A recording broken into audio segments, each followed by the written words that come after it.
Hello and welcome to the Gimmick, your wrestling show here on the GeekVerse network. I am the man who still believes in John Cena, David. And I am the stage 4 rivalry S-Bubs because tomorrow we're not just doing the gimmick today, but tomorrow we'll be going live with my GM season 2, at least the first part of it, and that's going to be a lot of fun. Yep, and we are excited to bring you a good show. We're going to be running down a couple of topics today. We've got our draft updates. We are going to give you a slight sneak peek into some of our thoughts about our last My GM Mode stream and what's coming up, like as Bob said, tomorrow at 10 a.m. Pacific time. That is 1 p.m. Eastern time. We will be going live with season 2 of My GM Mode. We've worked out a lot of kinks since last time, so it'll be a lot smoother, a lot more fun. And I know the guys have been working on some strategies. Along with that, we have predictions on Saturday night's main events coming up, Battlegrounds coming up, and AEW's Double or Nothing. So, can't wait to start talking about all these topics. It's going to be a good one. But before we do that, S-Bubs, how's your week been since I've seen you last? It's been good. I'm trying to remember. I didn't even remember what our last cast was. Was it WrestleMania? It Or it did we was do something after? Yeah. it was WrestleMania, so we had our post WrestleMania stuff. We were going to talk about everything that happened in the fallout from Backlash, but that just happened to fall, around Mother's Day. Things got busy, so we decided to wait a little bit. Luckily, we've got a lot of things coming in the month of May, so now is a perfect time to come back to you guys. Our cohort, the other part of this trios team, Travis Snell could not be with us here today, but I know he's got a lot of stuff that he's preparing for the next season of My GM Mode. Yeah, he might just say he's not able to be here and he's just playing my GM trying to get some extra reps in while he's telling us to go out here and do this. See, you guys are sitting here like the old school NFL like fantasy drafts where people have their big boards of who they're going to pick and how they're going to do. And I'm just here like, let me throw whatever I can at the wall and make it stick. Let's just go for my favorites. I'm AEW style booking over here. Let's just collect all the toys I can and keep doing them. And you guys are over here like long term booking. I'm 2025 AEW. You guys are 2019 long term booking AEW over here. Yeah, so some of my feuds in my GM, it'll be like 3 months of just the same people just fighting each other. But yeah, I mean, I have like a little bit, like I have a few notes on my phone of like stuff I generally want to do, but I've seen Travis, he brings it up, he never wants to show too much of it, but I've seen that he's scrolling through like his 5 pages of information about what to do on my GM, but Yeah, so it will definitely be a fun one, and I am looking forward to it. Tomorrow's going to be a good time. So again, join us this time tomorrow. We will be going live with another season of my GM, and it's going to be a wild ride. There also some new characters have been released in WWE 2K25, so that's going to make it a little bit more interesting. So yeah, that's why we can't waited until now just to get those because it's we've got Stephanie Vicaire, Julia, and Alex Shelley and Chris Sabin of the Motor City Machine Guns. and the Prime bottle. Oh Cannot yeah, forget about the and the Prime. Prime model. Cannot. That's The that's gonna Prime be model, feet. it's good. I've used it in my gym. It has good. It has like a 5 promo skill, so better value than McAfee. I think he costs less and has better promo. It's a future world champion Prime bottle right there. Yeah. I'm calling it. So yeah. Again, that is this time tomorrow right here on the Geekverse Network. I'm looking forward to it. Our next upcoming thing when it comes to wrestling wise is Saturday night's main events. So I am super looking forward to this. There has been a lot more build up for this than I think that there was for Backlash. Would you agree to that? uh.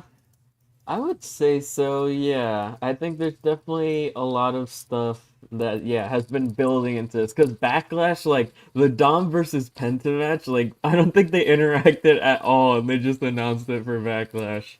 It was just like, and they'd already done that match on the Raw after Mania. So yeah, I've definitely been enjoying the build to Saturday night's main event, especially since I'm going to be there. So every big match is like, I just hope they announce this for Saturday night's main event, and I'm happy with what's announced so far. I'm hoping for maybe one more. I mean, I assume they're probably gonna add a women's match because I don't think it's gonna be just four men's matches. At least I hope not. But yeah, I'm excited for it. Yeah, and it is on my birthday. So it will be a nice little treat for me to have a little bit of wrestling, an entire packed weekend of wrestling for my birthday. So I'm feeling like this is the wrestling world's birthday present to me, is some good wrestling events. So let's get straight into Saturday night's main event.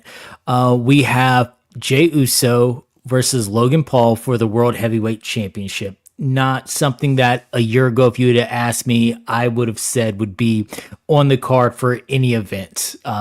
Jey Uso as the champion versus Logan Paul. I don't see Logan Paul taking the championship right now, not a world title, but I do think that this will be just a fun, high flying match. Of course, Jey Uso is going to retain. I don't think he loses against Logan Paul right now. It just doesn't make sense for Yeah, me. it's like I said, Logan Paul only wins at WrestleMania, like and Saudi shows, but he lost to Cody and Saudi, but he's lost at SummerSlam. I think what other even? Oh, he's lost on like SmackDowns. Like literally the only time he wins is at WrestleMania.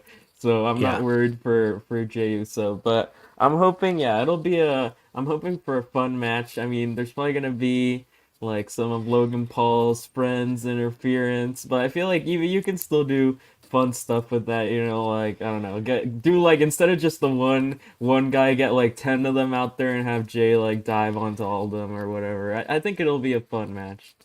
Yeah, I mean, it would be a good chance. Whoever Logan Paul brings, you can have Jimmy come out and have them square off against whatever influencer Logan Paul brings, and just you can have a lot of fun with this match. But I think the ending of this should be very predictable. I mean, it's in my opinion, this will most likely be the show opener because I'm not of sure. I feel like they're promoting it like when they're doing like the card rundown. This was like at the very end of SmackDown, they were like Saturday night's main event next week with Logan Paul versus Jey Uso, and that was like the match they mentioned. So I feel like it might. I mean, I feel like they have to give Jay at least one main event, even if it's not on any of the. Even if he's missing Backlash and Money in the Bank, like you have to give him a main event of some kind, uh, just that. to just to put him in there. See, the only reason I think that this would be the opener is it's between this and the steel cage match for the opener because they rely on that old school feel. They rely on that big production feel of these things. I think you're either going to start with the World Heavyweight Championship match. I don't think they're starting off with John Cena versus R-Truth. That's going to be I think maybe they.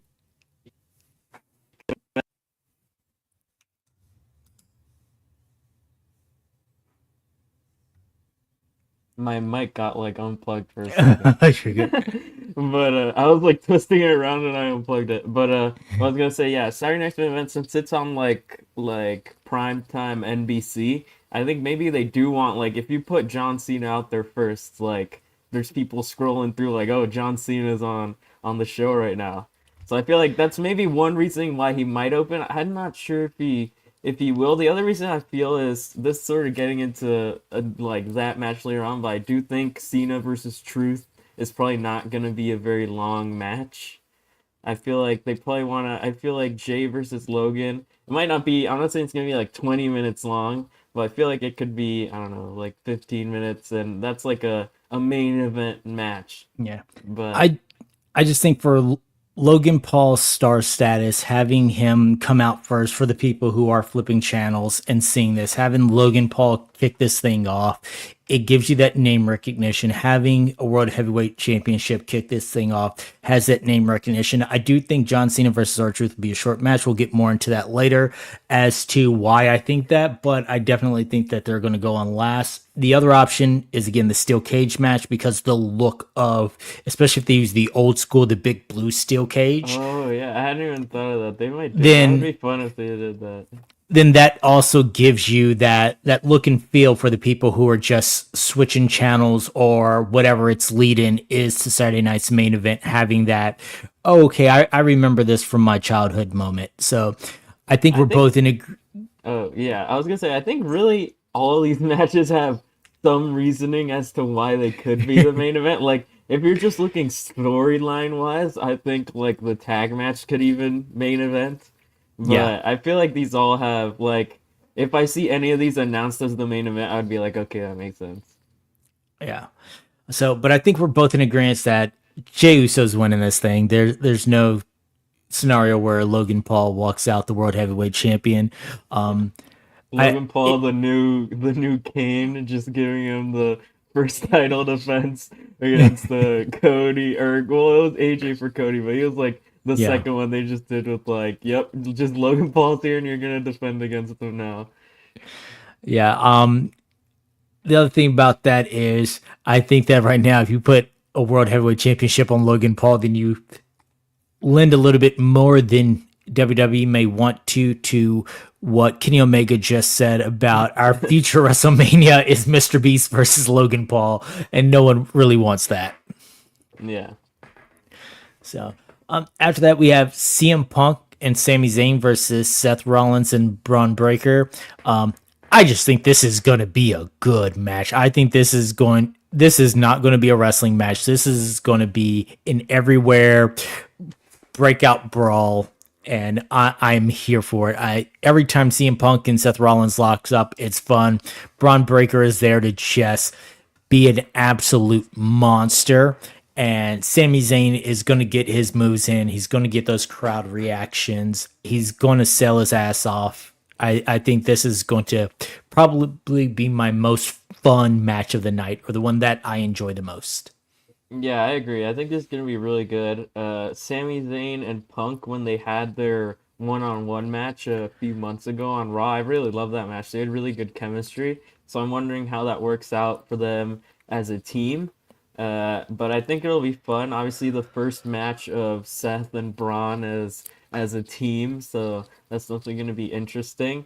And yeah, I think it's gonna be good. I think probably Sammy takes the pin here, probably from Braun Breaker, I'd say, unless they're really going forward and they want to do Punk and Braun like at Money in the Bank or something like that, for example. I don't think so, but I think definitely probably Braun is getting the pin here on Sammy or Punk, like I said, if they want to do that match so quickly. Yeah. Um, I'm not sure who's walking out with this one. I could see either side for storyline reasons taking the win, but I'm leaning towards Seth and Braun walking away with the win, especially after this is their newly formed thing. Having that Paul Heyman rub, I think that they're going to find a way to win it. And between Punk and Sammy, I don't think either of them can. I think they both can take a loss right now and it not hurt their momentum or where their characters are at. But with this newly formed team with Seth Rollins and Braun Breaker, I think that they need to have a definitive win. Yeah. Do you think we could see like a third member in this tag match, maybe help them win? Especially since as these last few weeks on Raw, they've sort of been running away because they've been outnumbered by the faces here. I think this is an opportunity to introduce that person, but in my mind, I would probably wait just a little bit more, give it more teasing that a third man is coming before you full on introduce them. I don't think it's necessary right now, especially since we've had a lot of just new people come in every single event. Maybe let this one slide. And again, once I get into the John Cena R-Truth, it will make more sense why I think right now you just probably wait a little bit longer before you introduce the third man. Okay, that makes sense. Yeah, just Yeah, especially since they you'll said, have too many new people, and then okay, what are you gonna do? Unless it's somebody that we have just been waiting on their return, which right now I don't think that there's anyone who fits that bill that we've just been like, when are they coming back? When are they coming back? I think that you wait a little bit because you just had Jeff Cobb, JC Mateo, I think is his name now, debut. You just had Aleister Black and Rusev return a little bit ago. So unless you're bringing in somebody like that, and Rusev absolutely does not make sense to fill this role because in his not so redeemer situation that they're doing, they're a play on just basically letting him keep what he was doing in AEW going on with just a little bit of a retooling. I don't think he fits right here. So again, let it play out a little bit more, tease more that you're having a third man in there, but maybe not debut them right now. yeah, I think so. Yeah. I was just curious on your thoughts there, but Yeah. I do think it'll happen probably sooner rather than later. I'll say before SummerSlam there will be more members of this faction. Oh, definitely. Definitely. So, I I do think it's coming soon, and I just don't know about right now. And then considering that we have a draft coming up and everything else, we could find out sometime around Money in the Bank or Night of Champions who's going to be this third man. But I just think maybe not right now they do it because let us get through the draft and everything else. We'll have some restructuring, then we'll have a little bit more of an idea of where people are and who it could be. Yeah, I'll say maybe once they're in a like a more important match or something like that. Like maybe if it's coming up to a Seth or a Braun title match, that's when you sort of tease someone else coming in to help them win. But yeah, I see why. I was just thinking just because, well, it sort of happened with the Jeff Cobb thing, but it was the sort of the same thing last year at Backlash when it was Randy and KO versus Solo and Tomo, and you got the surprise Tongaloa debut. So I was just thinking back to that. Yeah. So let's see. Next up, we have Damian Priest versus Drew McIntyre in a steel cage. Absolute banger. Like again, this won't be my favorite match, but I think this is going to be just a hard hitting. To quote Biggie, big sweaty men slapping meat. This is going to be just a brutal back and forth, and I am here for it. Throw in the addition of the steel cage. Like I said, I hope for the aesthetics of Saturday night's main event, they go with the big blue bars, and I will be all for this match. Yeah, I hope so. I hadn't even thought of that, but I do hope they do that because they've definitely tried with the classic aesthetic and stuff like that. Yeah. But yeah, I'm excited for this. I've liked all of Drew and Damien's matches. I think they're very hard hitting, and I think with the steel cage they can do some cool stuff in there. Yeah. So I have I feel like Drew needs this win more than Damien, but I could see this going either way. Yeah, um, I'll say probably Drew still wins here. Yeah. I think with him being the not so heel, him being the you tried to injure me by slamming my head into the concrete. He is that in that kind of in between moment of he is technically working heel, but everyone loves him. Everyone wants him to see him get those wins. Everyone wants to see him put on a show. He's not wrong in some of the stuff that he says. To quote Anthony Mackie's Sam Wilson, he's out of line, but he's right on this. Like, he the points that he makes, the points that he has been making in everything that he does, he's not technically wrong. It's just the way that he goes about doing it. So people want to see him win. I think this is a good chance to get him a win. I don't think you hurt Damian Priest too much with this. And just, yeah, let Drew have that moment. But I think that they're going to have a good, hard hitting match. Yeah. So let's see. After that, we have the big match John, the 17-time record-breaking world champion John Cena versus his biggest fan, biggest supporter, biggest cheerleader, R-Truth. And this is a match that I didn't know that I would want as much as now I want it, especially seeing R-Truth sit down with Nick Aldis and everything like that. Or was it the Wade Barrett? Yeah. Oh yeah, wait. So I just think that this is going to be a shorter match. This isn't going to be 20 minutes. This isn't going to be the 5-star championship match. I do think R-Truth will show bits and pieces of R-Truth being Ron the Truth Killings, the guy who won the NWA World Heavyweight Championship back when he was in TNA. But I don't think you're going to get a lot of that. This isn't going to be like in Orange Cassidy where he goes from comedy and just turns it on and keeps it on. I think he'll turn it on for about 2 or 3 minutes and then go back to R-Truth being R-Truth. I could even see a comedy spot where John Cena threatens little Jimmy and we get that call back to the imaginary friend. Yeah, I was gonna say, I feel like this match could just be like Cena, they start fighting, like Truth does like the leapfrog and the splits over him. He like Truth does the 5 moves of doom, and then Cena just like picks him up and AAs him, and that's the end of the match. Like I Yeah. feel like that's what could happen. Yeah.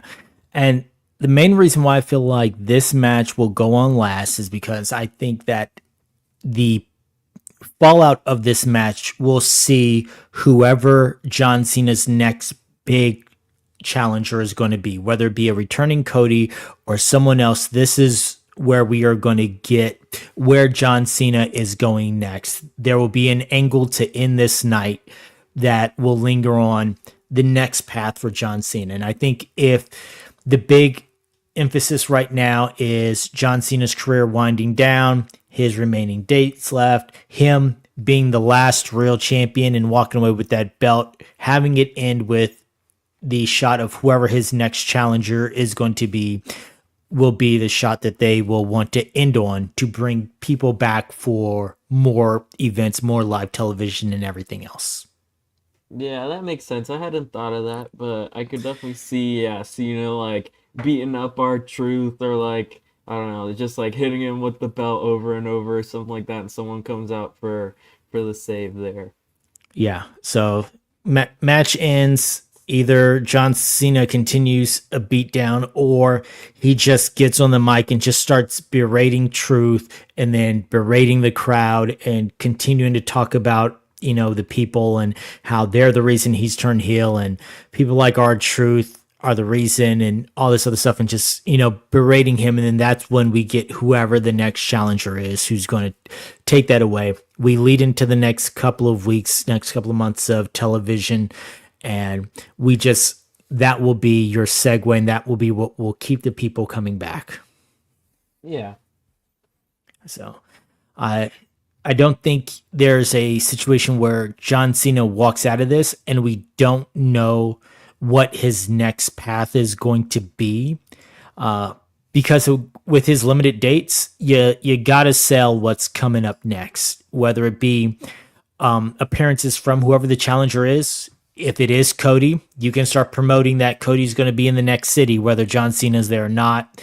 Or if it's someone else like Randy Orton or anyone else who's coming to challenge it, you can start promoting that immediately come the next show on Monday.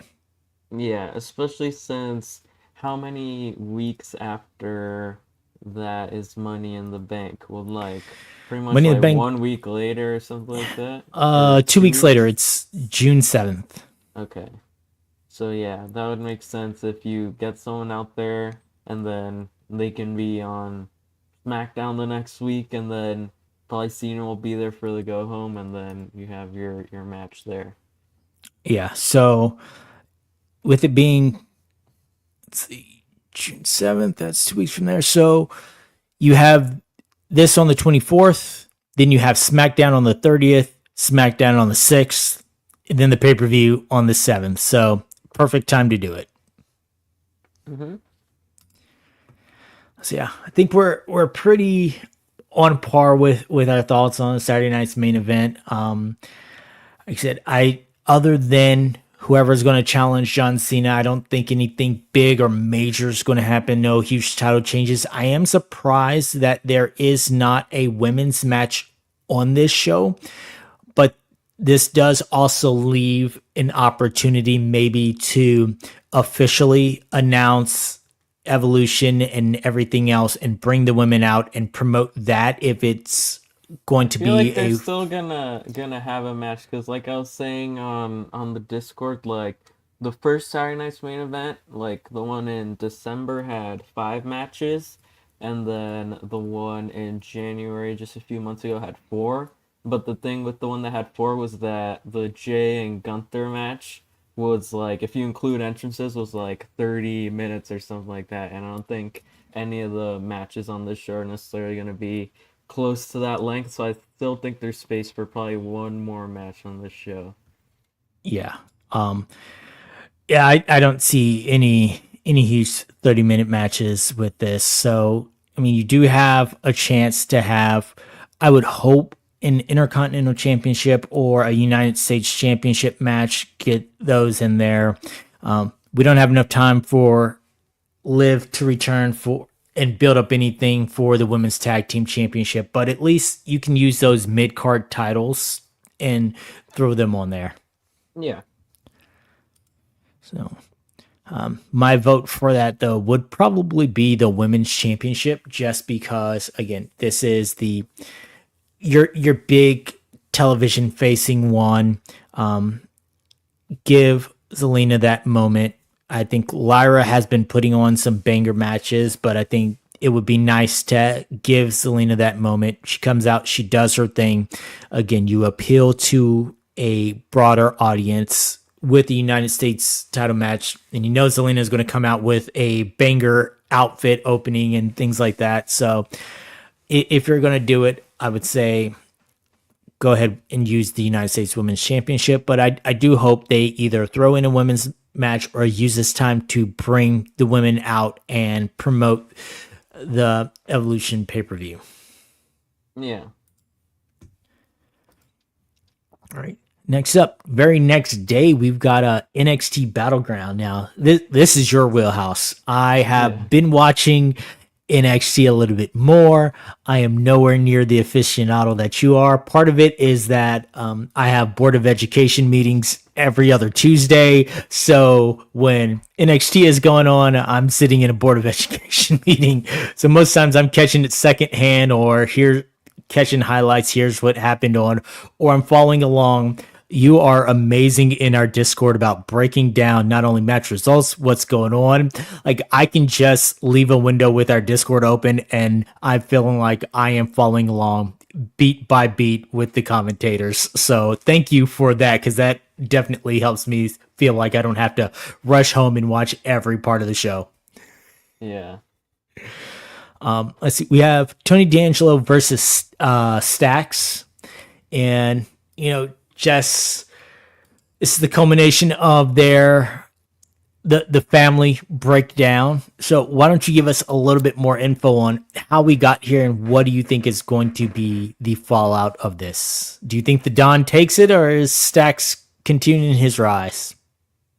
I feel like Stacks will probably end up winning this because I feel like Tony D is one of those who is probably like in need of a call up. Like I think he's people point out there was that one like NXT Black and Gold versus 2.0 War Games match, and he's like the only person in that match who hasn't been like the rest of that match was I think it was Pete Dunne, Gargano, LA Knight, Champa, Grayson Waller, Braun Breaker, Carmelo Hayes, and Tony D. I think that was the team. So Tony D, literally the last person in that match who hasn't been called up yet. So I Yeah. think Stacks is probably gonna win here. And yeah, the story has been well, the family they've been together for a long time now.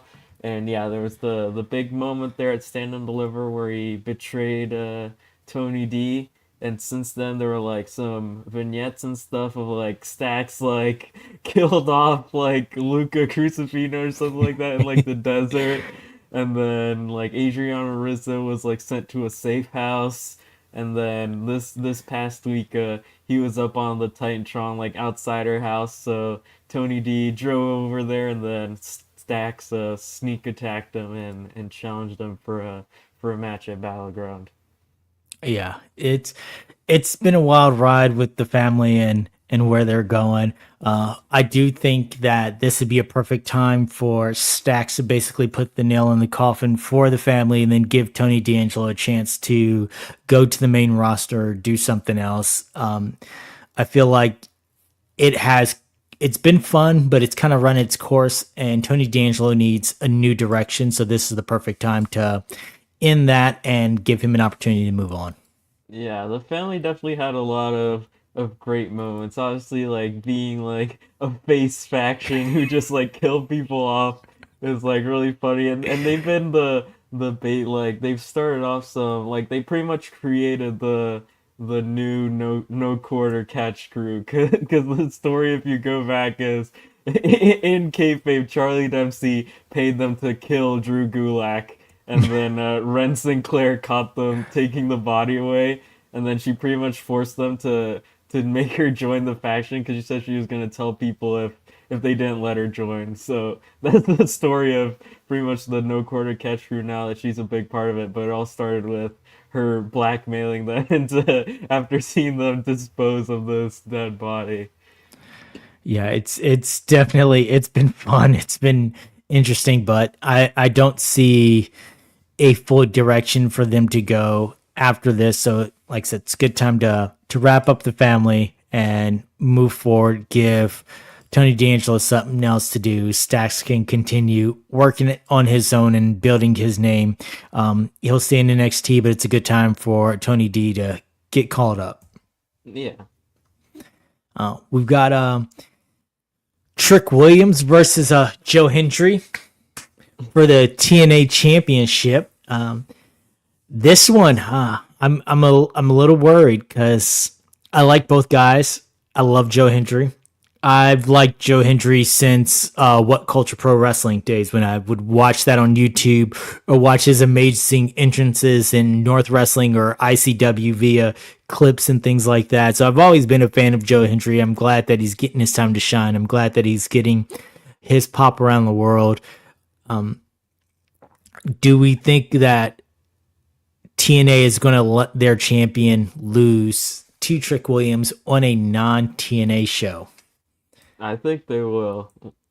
Like I've said it like on Twitter and Discord, but I can see the direction where they're going with this because obviously Trick has like pretty much turned heel at this point, and so obviously he's there. He's attacking Joe Hendry on TNA. They set up this match, but also when Trick was on TNA, I forget if it was I think maybe like 2 weeks ago or something like that.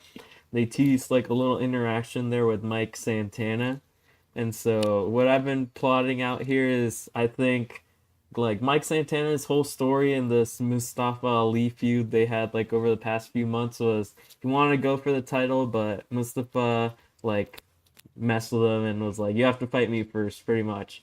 And now that he finished that feud, it's like, well, obviously he has to go after a world title, and he's pretty much Mike Santana is probably like the second most over person in TNA after Joe Hendry. So I think they definitely want the title on him, but they don't want him fighting Joe Hendry. I don't think they want to do like face versus face. So I think what's gonna happen is yeah, Trick wins it, maybe even by cheating or something like that. Maybe they do a rematch, but I think he wins the TNA title, holds it for just a few months, probably depends on TNA and probably boosts some ticket sales for them in their eyes.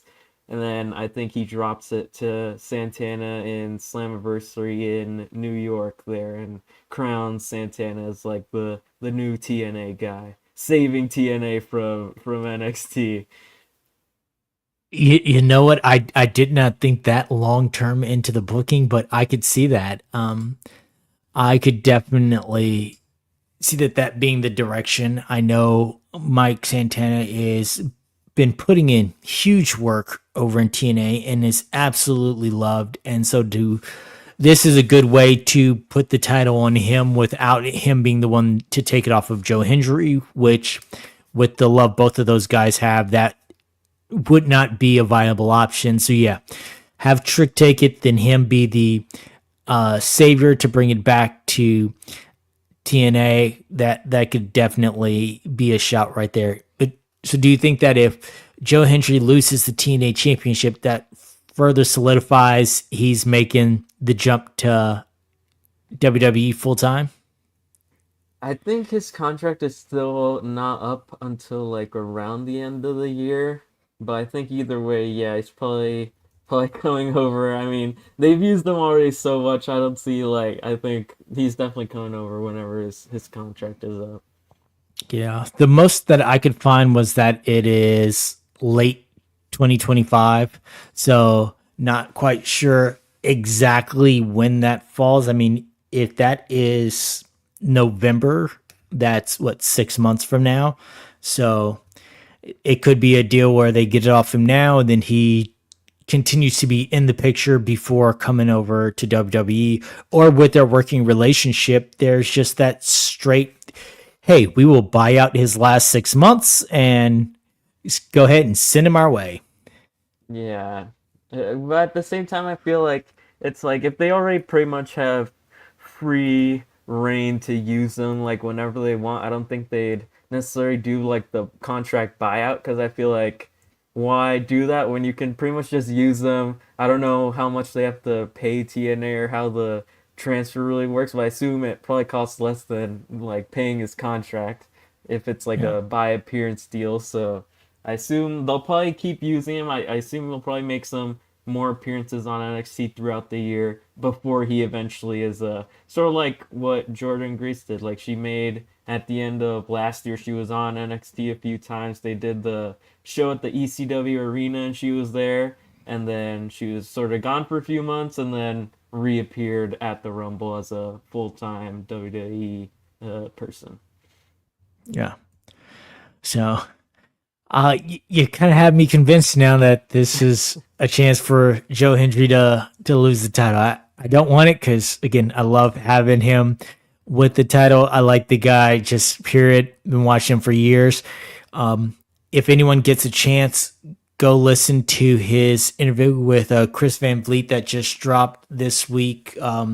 It's also pretty good. I think he dropped interviews with both Joe Hendry and Matt Cardona this week, both of which are awesome. But the Joe Hendry one, man, you will, if you don't have a love and respect for Joe Hendry beforehand, you definitely will after this. He has definitely pushed to make himself what he is, and he is very grateful and loving to the fans. And I could see him making that jump to WWE. Shawn Michaels loves him. Triple H loves him. They respect him. So hopefully, if there is a title change, this is what it's being built for. Yeah. Yeah.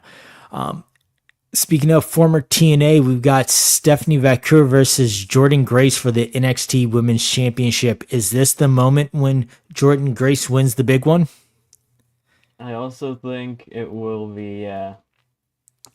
I think this is going to lead to the call up for Stephanie Vaquer, especially since Julia just got her random call up to SmackDown in the most no pomp and circumstance way ever. They're just like, oh, and here's the newest member of the SmackDown roster, Julia.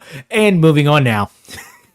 That's sort of how it happened. Like, if you remember, that's like, that's how Tiffany Stratton got called up. Like, it was just like she was in the Rumble, and then like 3 weeks later, she was just like literally this exact same segment. Like, there were like three of them like talking outside, and then Nick called this door open. It's like meet the newest member of SmackDown. Like the only like it was Jade and Braun who got like the big contract segments, but Tiffany was like, "Yep, she's on SmackDown now." Yeah. Well, one of us now. Just deal Yeah. with it and moving on now. So, I think that yeah, this is the time for Stephanie Vaquer to drop the title and then get her call up, give Jordan Grace that win, let her be just an absolute powerhouse with the NXT Women's Championship for a while, And I think they'll have a great match. I think they'll have a fun match, but let this be a chance for Jordan Grace to really shine and set herself up to be the next long defending NXT Women's Champion.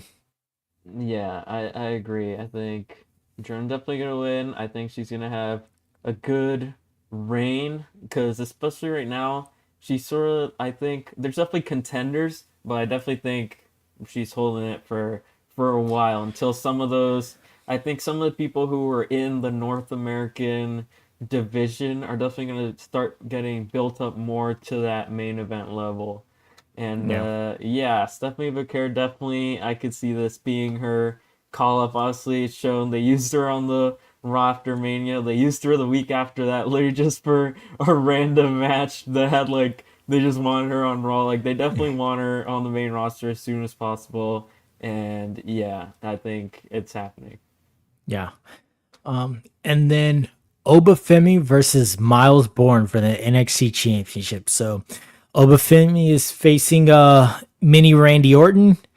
I was shocked to see that Miles was getting this shot, but I think that he's been working his way up through the NXT roster recently, been getting a lot of shine. So, who do you have taking this one?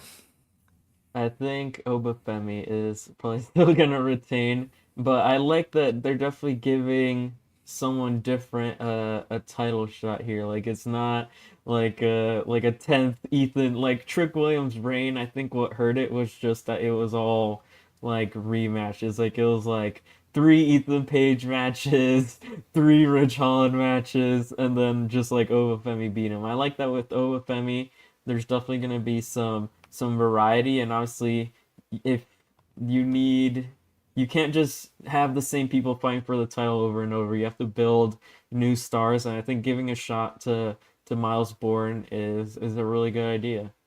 Yeah, I think that's something that hurt both Trick Williams and Carmelo was both their runs felt very repetitive and stale after they got going. Like they had a hot start, but then things would just kind of stale out. It'd be the same repetitive thing, rematch after rematch, or okay, well, we're going to do the same two people, but then we'll throw in someone else for a triple threat. And it was obvious that's who's taking the pin. And then we'd go back to a one on one.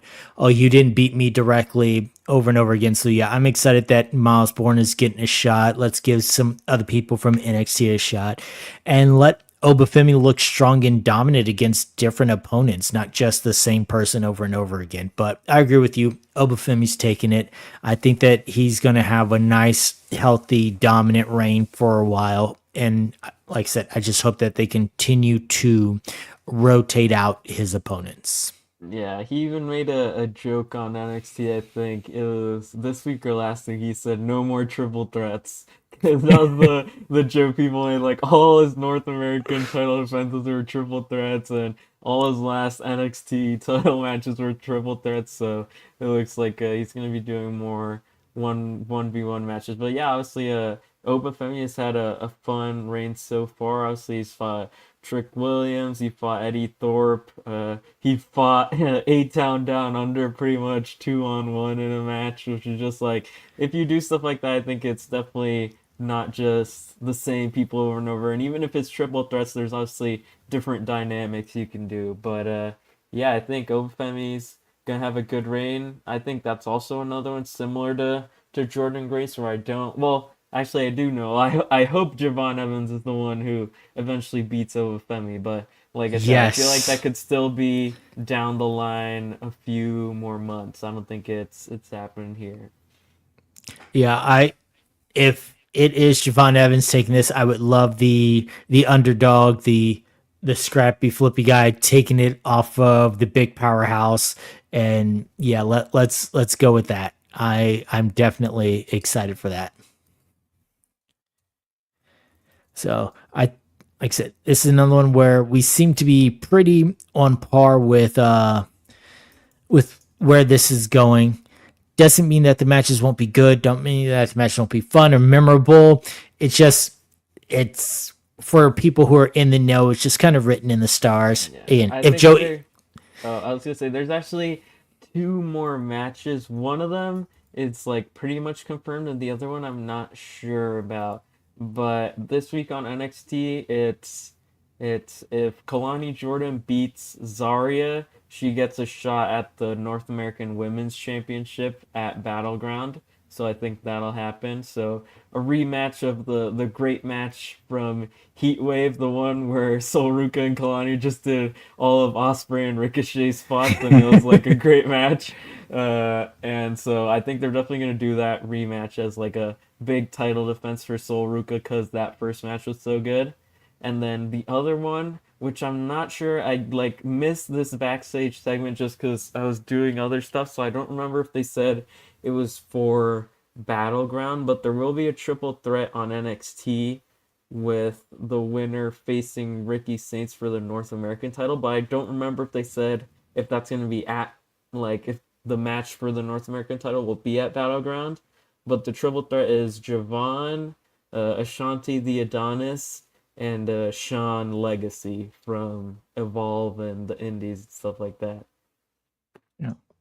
Great use of their partnership with Evolve, and great use of they have been doing good work with, in my opinion, building up their next generation of stars and bringing these people in and giving them some shine. So kudos to that. And I think Ricky Saints is a perfect person for someone new or someone just getting into the TV wrestling experience. I will say that because some of these people who are in Evolve, some of these people who are in some of these developmentals that they have been wrestling for years. They just don't have that TV experience. I think Ricky Saints is a good person to work with and have a good match and get that TV experience. Yeah, I think definitely NXT has a lot of the like that Ricky Saints, Ethan Page, Sean Spears are definitely those people there who can take losses but are also there to have, a safe match and also sort of guide people through what they're supposed to be doing there. Yeah. And then the final match or the final event of the weekend, AEW's Double or Nothing 2025. This one is starting to look like a very loaded pay-per-view, which good and bad. I mean, AEW puts on some amazing wrestling, but it also means that on a Sunday night, I will not get quality sleep going into Monday morning.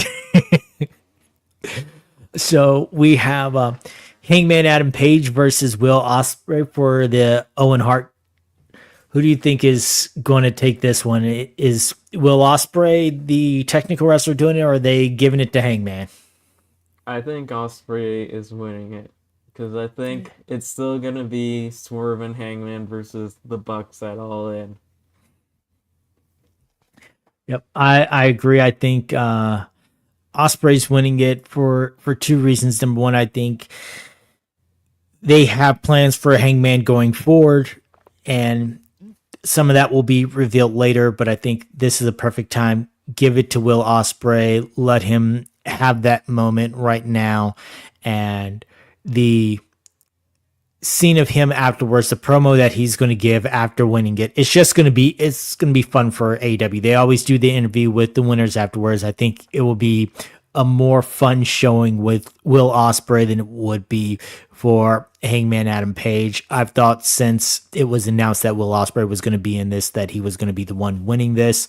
So, and I'm still riding with that. It's going to be Will Ospreay taking the men's Owen Hart. Yeah, I agree. Especially since Hangman has technically already fought Mox for the title. They had that four-way, even though I feel like people have probably forgotten that match already. But technically he has fought him, so I feel like it just makes sense. Osprey is like, he's the biggest face. It doesn't make sense for him not to be going for the title at the biggest show of the year. Yeah, I will say to the point that you just made, I have forgotten half of John Moxley's title defenses. They have just all kind of blurred together in a big pot of Moxley title matches that just all seem the same. So again, give it to Will Ospreay, give him that moment. I'm okay with it. Now for the women's, if you had asked me 2 weeks ago, it would have been more of a lock of who's winning this, but now I'm not quite sure. We've got Jamie Hayter versus Mercedes Moné. Back when Mercedes still had all the belts, I was like, yes, it's going to be one more notch in the women's belt collector persona that Mercedes Moné has. Now I'm just like, could we be switching it up, and could this just be a night for the Brits? Like, could Jamie Hayter take it? Could this be one more crack in Mercedes breakdown? Because the way that she lost herself after losing in her women's title match with Japan with the Stardom belt, I was like, okay, she's now showing how she's going to crash out when she loses. So could she lose another one? Could this be the descent? Now we've had the rise with her collecting belts. Could this be the descent of it? And this is one more that she loses against Jamie Hayter because she's too distracted by being the belt person. I think she's still gonna win. I feel I feel like for me, her losing that title maybe even makes it think she's gonna win even more, just because She doesn't have as important like the other title she has now. Is obviously she has the TBS title, and then the other ones are Rev Pro, I believe. So I feel like her taking a pin with the title she has now is less of an impact than if she had all of them, I would say. Or like well no, never mind. I just confused myself with my own point I was trying to make. But I feel like she's gonna win this. I feel like Tony and Mercedes is the biggest match they can do. But also the reason I feel like she's not gonna lose is because I don't really know what she'd necessarily be doing at All In. Because obviously, people are talking about like the Athena match, but I don't think that's happening. Like Athena hasn't shown up on AEW since the Owen Hart tournament match, and they're setting up like some stuff on ROH for her probably for the All In weekend. So I don't think she's Yeah. gonna be at All In. I mean, Mercedes will still have the TBS championship. I mean, she's lost the strong. I can't remember which all belts she has. She had four, I It's believe. too. It's like it's a Rev. It's something weird where it's like a Rev Pro, like it's like an undisputed title, but they still have like both titles.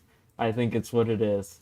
It's like she's like the undisputed Rev Pro champion, but she has like both. Like they don't have like an undisputed title. It's like both titles, Yeah, if she I remember correctly. Rev Pro undisputed British Women's Championship. Yeah, but it's like two separate titles. Yeah. So she held that. She just lost the New Japan Women's Strong Championship, and she still holds the TBS Championship. So, as far as what she could be doing going further, she still has the TBS Championship. But yeah, I don't. There hasn't been enough for me build up for the Athena match going forward just yet, unless they just jump straight into that going forward. But if I remember correctly, Athena's already got some other things that she's working with and working on. So Yeah, it's looking like it'll probably be Thunder Rosa, which makes sense for Texas and all that. yeah, But yeah, like you said, if you had asked you like 2 weeks ago, you would have said Mercedes was a lock. If you had asked me like 3 weeks ago, I would have said Chris Statlander was a lock to win this and get a win back over Mercedes. But it doesn't look like that's happening. yeah. So very good chance Mercedes takes this again. I would like Jimmy Hayter to get that moment, but it's looking like it's going to be Mercedes Monet with another belt to her arsenal. And we've got the Hurt Syndicate versus the Sons of Texas for the AEW Tag Team Championships. We've got the Hurt Syndicate now with MJF officially in their corner. Do you think that they continue their dominance, continuing hurting people and moving forward, or do you think that Dustin Rhodes and Sammy Guevara end up winning the AEW Tag Team Championship?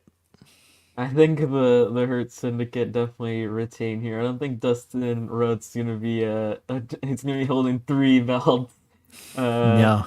but yeah, I do wonder what the MJF part of this will necessarily be. I think maybe for this like first match, maybe he just like there's no tension, he just straight up helps them win or something like that. And then after that is when you sort of build to, the betrayal, or I assume it's probably gonna end up being like MJF versus Lashley at like All In is what I'm thinking is probably gonna come out of this.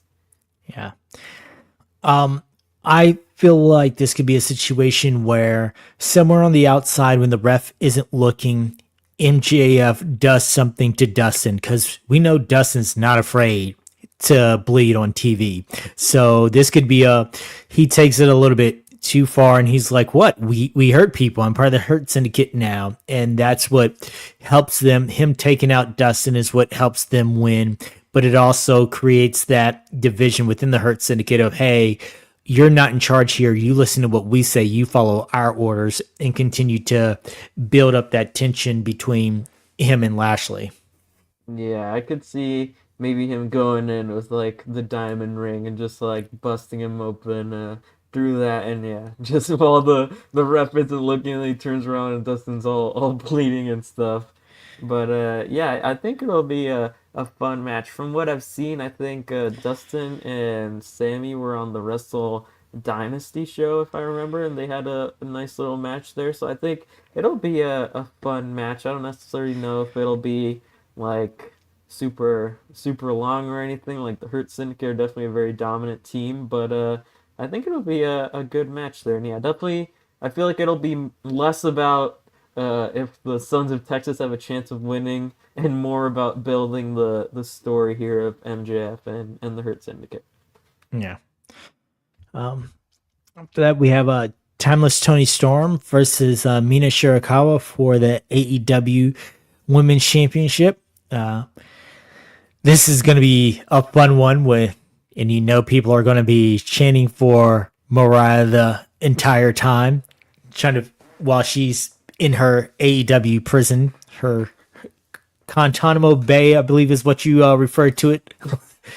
So yeah, I think Tony continues her reign. I hope uh, Tony continues her reign. I absolutely love Timeless Tony Storm. I think that her promos, her in ring work, everything, she's just a complete package. And I don't think that Mina is the one who should be taking this belt off of her. If you're going to take it off of her, it needs to be for a big reason. When they took it off for Mariah May and Mariah had her run with it, I mean, that the match that they had was just absolutely amazing. It was built to it.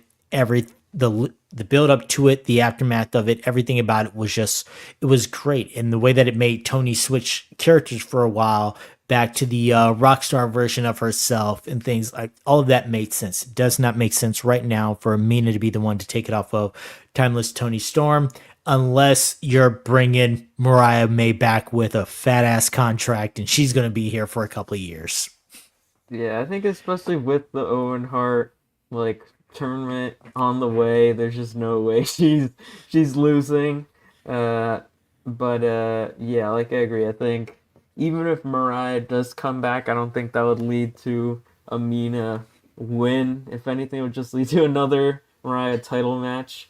But yeah, I think with the whole Mariah thing, I think with how quick Willow was to resign without even her contract being up, I think that says a lot. Like, I don't doubt that Tony Khan probably offered Mariah that contract. I think she just didn't take it. Yeah. Um, and Mariah's got she's got the look in the promos. She can go wherever she wants, and I think she knows that. But again, Timeless Tony Storm, she is fitting so perfectly within this AEW system. And a lot of the things that she's doing with her characters, especially the lot of promos that she's been making, I don't think she can make in any other national company or worldwide company right now. So I say leave the belt with her, keep with her, let her keep putting in amazing work. And I'm just here for every time Tony Storm is on my TV. Yeah, and I think especially with Mercedes, like I said, I think she's gonna win the cup and obviously challenge at All In. I think that's definitely going to be a very interesting feud. Like, I'm curious on how those two characters are going to interact. I think it'll be fun, but definitely it'll be interesting, I think. Yeah.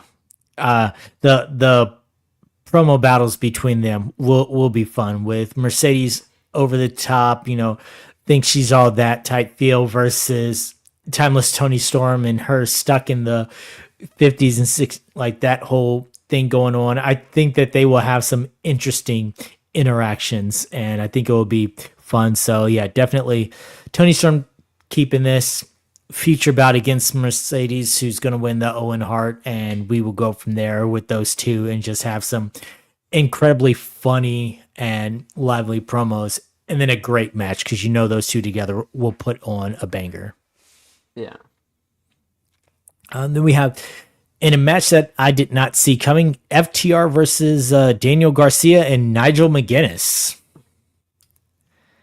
So, Yeah, this is like a very much built on collision there because FTR have like been terrorizing them and Daddy Magic and all of them for a while. So yeah, obviously Nigel he's come back now a few times. He had a match in ROH when they were at the Hammerstein just this last year. So he's made a few appearances. Obviously was in the Casino Gauntlet last year. And yeah, he's coming here to help Daniel Garcia. yeah. I So, think maybe there's a chance. I don't know why, but I feel like there's a chance of Daniel Garcia maybe joining FTR or something like that, because they did work together in the past before this turn, and obviously Garcia having lost his title, maybe he turns heel and goes back after Adam Cole at some point. yeah. I think this is just a chance to get all of these guys on the card, get them some shine, let Nigel McGuinness have another match. The fans love seeing him get back in the ring. You're giving FTR something to do, but I think FTR takes this and we move on after it. Yeah. And then finally, thankfully, no John Moxley world title match, but we are getting Anarchy in the Arena as challenged by Swerve this past week. It's going to be Swerve, Kenny Omega, Samoa Joe, Powerhouse Hobbs, and Willow Nightingale versus the Young Bucks, John Moxley, Gabe Kidd of all people, and Marina Shafir. So I was shocked to see Gabe Kidd show up on AEW television. I was shocked to see this announcement of Anarchy Arena, including women on both team. But I think the women who are included are women who, when you look at it, you go, I could see that. Willow can hold her own and has proven, like, as fun and bubbly as she is, she can be a hard hitter. So to see her in this, we all know Marina Shafir's background in MMA. I think this is going to be a good, fun match. You've got the brawlers on this heel side, but you still have the fun flippiness of the Young Bucks who can go between both of those. I have a feeling we will get an appearance from Okada to kind of go against Kenny and set some stuff up with them. I'm excited for what Swerve's going to do because between Swerve and Moxley, somebody is going to be bleeding in this match. Yeah, I'm trying to think like what can they even do to top the previous years? Because I was trying to remember what they've done in each one. Because obviously the Anarchy in the Arena is sort of like the evolution of the Stadium Stampede, right? So there's Yes. obviously the original Stadium Stampede. There was the second one that was the one that it looked like it was a Stadium Stampede, but ended with them actually going into the actual arena and back into the fans at the end. Then you had the first like Anarchy in the Arena match, which is the That one was with the Jericho Appreciation Society versus Blackpool Combat Club, Eddie Kingston and Santana and Ortiz. That's the one with the this cool shot of Eddie returning all bloodied. oh yeah, with the gas can and stuff. Yeah. Yeah. And then Then there we was had the Elite versus the Blackpool Combat Club. which had the exploding super kick. Uh, Yep. then they had last year, obviously, which had Tony Khan rolling down the ramp and flamethrower and Darby Allin Darby Allin with the hanging by one flamethrower. foot. Yeah, hanging by 1 foot above the ring and getting beat up. So that was definitely like the most wild one. But I think even that one, watching it, it was like I thought it was a lot of fun, but at some points for me, it was like too much, not in the terms of the content, but like they were doing so much stuff that the camera just like literally couldn't keep up. Like it felt like they needed like they were doing full Kevin Dunn just to try and show what was happening because there was so much going on. So I hope this Yeah. year they'll do a lot of crazy stuff, but maybe try and keep it. I think with having such big teams here, I feel like because last year I think they were doing a lot of stuff, but it was sort of like everyone was sort of like 1v1ing each other. So it was hard to get like they're just cutting between everything because there's so much going on. I feel like Yeah. this, if you have more coordinated like teams and like groups of people fighting each other, I think they can do some really cool stuff without the camera work being like all over the place. Yeah. Jack Perry drove a bus into Darby Allin at one Yeah. point last time. Like it was Yeah, there's that. so much stuff like backstage, in the ring, in the crowd. Yeah. Yeah, it was. So I think this one's going to be my only big question is whose music plays throughout the entire match because we had Jericho's music keep playing one year. We had Wild Thing 2 years ago. Last year, Daniel Bryan's Final Countdown kept playing. So are we getting Swerve's House playing throughout the uh, beginning of the match? I think that's the only one that I can see that the crowd would sing along with. But each time, it's always they forget to turn off somebody's music. Yeah, I feel either that or you do like Kenny's like epic music as you just have like this war going on. I feel Yeah. like those are the two options there. Yeah. So I think that the heels are going to take this as I much as agree. I want Swerve, Willow, Kenny, Samoa Joe, and Powerhouse Hobbs to win. I think the heels are going to take this. I mean, they've got Gabe Kidd on their side. You're not bringing in Gabe Kidd for no reason. And between after the match that he had with Kenny Omega earlier this year, and then I also think that Okada is going to make some his presence known at some point to continue to set something up against Kenny. So Well, you say something they don't bring Gabe Kidd in for no reason, but I feel like they may have just brought him in because Pac got injured, and they're like, well, Gabe makes the most sense if someone else to add in here, even if it really doesn't, because like 2 weeks ago he's cutting a promo about how he hates AEW and the Young Bucks, and now he's on a team with them. But yeah, yeah. And that's the other thing. Like, if you're bringing him in, and I think that they brought him in. Yeah, Pac got injured. I don't think you can put Okada in that place because you need Okada for whatever spot he's going to have with Kenny Omega that's going to set up for the future. So if they're just 1v1ing each other, then you lose the opportunity to have that spot to set up their future match. So yeah, and I bringing, feel, oh yeah, like you said, yeah, Gabe Kidd, and especially I feel Kenny probably wins at All In and becomes the Intercontinental Champion, combining those two titles, and I feel like probably at Forbidden Door you do a Gabe and Kenny rematch for the title there. yeah. So it would be a good one.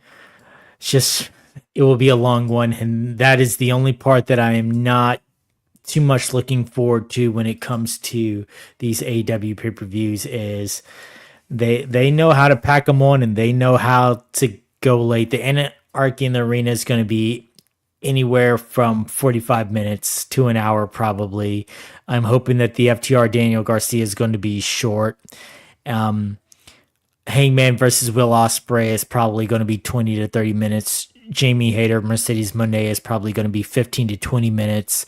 So between that, promos, and everything else, I have a feeling it's going to be a long night and it's probably going to end somewhere around 11 o'clock my time, midnight your time. So it's, Yeah, I was gonna say I'm gonna be at Battleground, but I feel like when I leave, I'll probably still be able to catch the Anarchy in the Arena match by the end of it. Yeah, you will probably be able to sit in traffic from there and only miss 2 or 3 matches the way that AEW does their pay per views. Yeah. So that's a wrap up of the 3 main events that we have going on. Like I said, it's going to be a busy weekend of wrestling.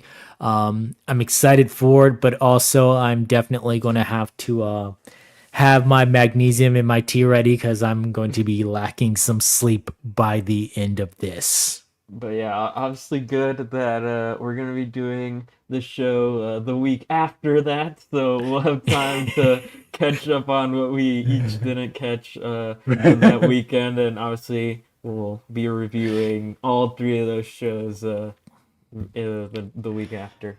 Yeah, so I can't wait.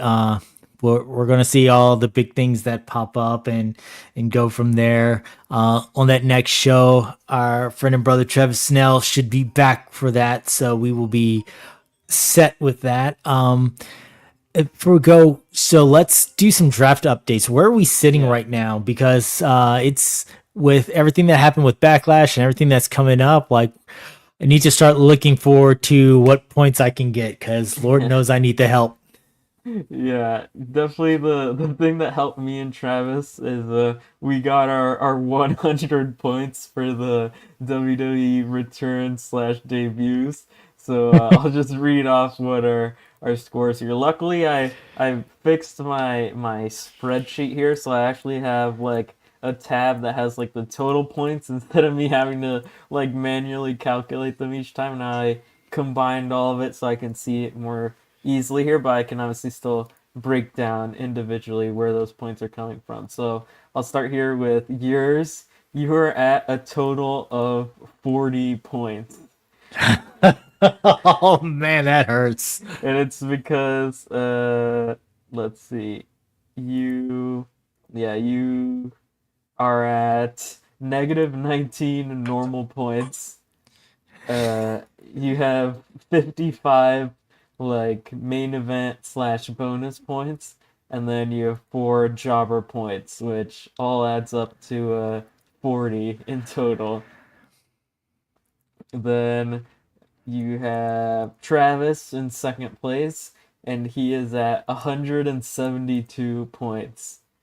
And he has 105 normal points, 65 main event slash bonus points, and 2 jobber points. And then I am in first, and I'm at 198 points. And I have 147 normal points, 50 bonus slash main event points, and 1 jobber point. Yeah, I'm kicking myself because those 2 debuts were both on my list of people to take, and I was like, I'm gonna wait and take them with my final pick, and then I was like, I just should have took them when I had the chance. Yeah, I feel like there's still maybe potential. Obviously, the big point getters coming up, obviously, you could draft another debut or something like that, and also obviously Money in the Bank. Those are some big points there. So, Yeah. yeah, So and yeah, that's it. I need Cody to come back and win the title, and I need CM Punk to win the title. So and then I can just ride high for a little while. Yeah, definitely for me, I've got like I see who is not getting me points. I'd say Gunther, obviously he had the one match, and that got me just those are the only points he's gotten me. And Bailey has obviously been gone, so hasn't gotten me any points there. But yeah, some ones that are obviously EO has been getting me a lot of points. Phoenix, I mean, thank uh, God for Tiffany Stratton. yeah, and what else? And obviously yeah, I've Cena, so those main event points are helping me there too. Yeah, and 2 of my women have barely even been on TV, so uh, I'm like, I need some match points, and I need them soon. So we shall see. Like I said, we've got a Saturday night's main event coming up. We've got Money in the Bank coming up. We we'll do some restructuring with our people, some drops and some pickups and some trades. So hopefully I can make some moves sometime soon to pop that up because man, this last place ain't feeling too good. Yeah. But obviously, things can change. Like, by the end of last year, we were all like within like 100 points of each other pretty much. So, Yeah, so that's what I'm hoping for, a big uptake. Like I said, I need Cody and CM Punk to come back and do their thing. I know CM Punk's probably not winning a championship until after Saudi Arabia because he's not going to Saudi Arabia. But other than that, I'm hoping for some big points coming soon. So between that and the my GM mode, I need a win somewhere. I need to come back somewhere. yeah. And yeah, So like we said, my GM mode tomorrow, season two. We're sort of starting over, but having the option to keep some of the people that we drafted in the previous round, but starting over from week one. We're gonna do the first few weeks, not going through the whole season like we did last time for like 9 hours straight. But I think it'll be also different doing it in just like few week stretches because I think we'll have some time to maybe review the footage, review what picks we made, and have time to think of what we want to do next. So I think we're gonna end up doing, I think, the first 5 weeks plus the draft. So you'll still be getting a good, nice episode there.